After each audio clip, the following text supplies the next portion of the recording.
甲骨释文，这集来讲事情就是代志。事甲事两字的关联为何？以3000年前的眼光，差不多是同款的代志。用手拿一支笔，记录发生的代志，就是事情，就是历史。若要严格分，史是官方的正史，字原本只是记录历史的人，后来引申官吏的统称。史是野史、小史，所以是向左边的笔画。史古文等于字当底记录页，历史是已经写好的事。史的两字古文，也有小可保留甲金文的字形。来看康熙字典史的全部解说，总共有7个读音。整理这字的7个读音：读音是、读音时、开始的始、读音始、读音止、读音事。错字车呢？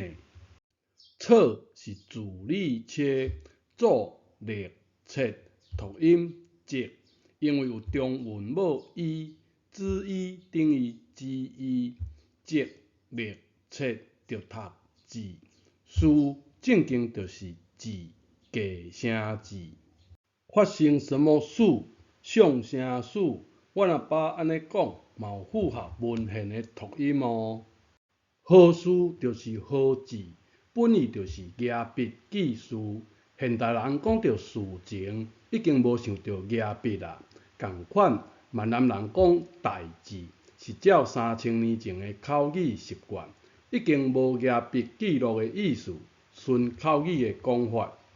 中文的简称地史，闽南语就讲管理什么地带，带就是特别重要，带就是字，字就是带。带阁有粗的意思，想袂到吧？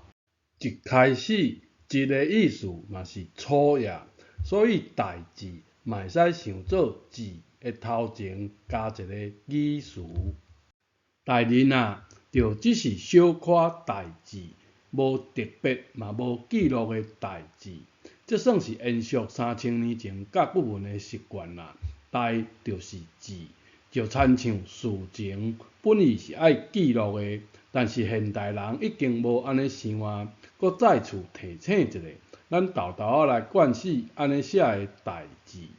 时代在演变，三国志是记录三国发生的志，就是历史。两字字拢是史。时代搁进步，乡志、县志，另外写这个字。所以发生什么代志，历史就是代志，记录嘛是代志，三种写法。